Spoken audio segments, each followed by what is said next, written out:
This week's theme on the Retirement Quick Tips podcast is the mid-year 2024 economic and markets update.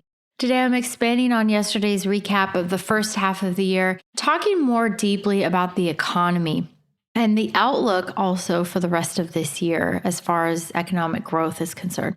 I mentioned this yesterday, but the economy is growing. It is very much a situation, though, of the haves and the have-nots. So there is a large group, millions of Americans, that are better off financially today than they were 5 years ago, 6 years ago, pre-COVID.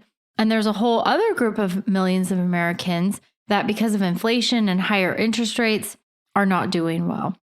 The haves are many of you listening to this podcast. You have a mortgage that is locked in somewhere in the 3 to 4% range.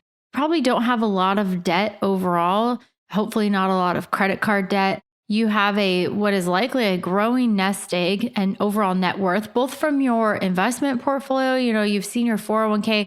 2022 was, yes, an ugly year, but it's rebounded significantly in 2023 and in 2024. And when you look back over the last 4 to 5 years, you're up significantly over that time, as long as you've stayed invested. And then, of course, you have your home, where a lot of home prices are up 20, 30, 40% or more just in the last 4 to 5 years. And then you have the millions of Americans where inflation and higher interest rates have really hurt them and hit them quite hard. Renters, people looking to buy a house, people who have credit card debt. And so you have this haves and the have-nots, not just at the individual level, but also across various sectors in the economy. So you have the haves of the stock world, which would be like Nvidia, Microsoft, Amazon. They're known as the Fab Four. I'm going to talk about them later this week. Who am I? Facebook, Meta. You have these handful of companies that are up substantially, hitting new highs in 2024. But most of the other 500 largest companies, you look at the S&P 500, it's 500 companies. They're barely eking out a positive return this year.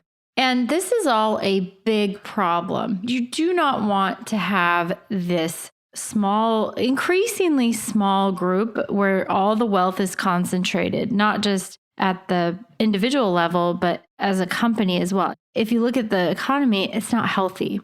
It's not sustainable. It can't continue. So it is a problem, but it is not an immediate problem for the economy. And then you have the issue of the ballooning government debt. Okay, so in 2024 alone, the government deficit is projected to be about $2 trillion, trillion with a T. This means that the government is going to spend about $2 trillion more than it will bring in from revenue this year. That's like you saying, okay, well, my income's going to be $1 trillion, but I'm going to spend $3 trillion. And I'm going to finance the rest with debt. Okay, that's exactly what they're doing. And this kind of spending that far exceeds revenue, it has been very inflationary. And I'm not trying to be political about this. I'm not pinning it all on Biden. He is, if you just look at the numbers, under his administration, you have a ballooning deficit. But you had the same under Donald Trump. You had the same under Barack Obama. You had the same under George W. Bush. They all broke the mold. And so there's 2 Democrats and 2 Republicans in there, and they all like to spend. And so this kind of spending, we've had runaway government spending for many, many years now, but it's really gotten out of control since COVID. And this kind of spending is very inflationary. You have interest rates going up so much over the last couple of years. The U.S. government now spends in 2024 more on interest payments on our debt than we spend on national defense. When you look practically, though, how do we tackle this national debt problem? It's definitely not sustainable. Not just whittling down the $34 trillion I think we have in national debt right now, but let's just stop the bleeding and stop spending $2 trillion more than we're bringing in. And so in order to do that, that's going to require a combination of increasing revenue for the government, which tax cuts. But you can also achieve that, though, not just through tax cuts, tax increases. Increasing taxes, you got to increase the revenue, increase the taxes.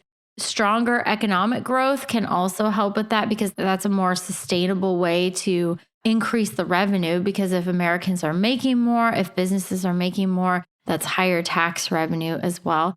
But it will probably end up being a combination of all of these things, and also reducing expenses or outlays. The government has to cut back on spending in a lot of different areas. And again, whether you are conservative or liberal, Democrat, Republican, this should be a bipartisan issue. We really have to tackle this because the government already devotes much of its spending to entitlement promises. We have Social Security, Medicare.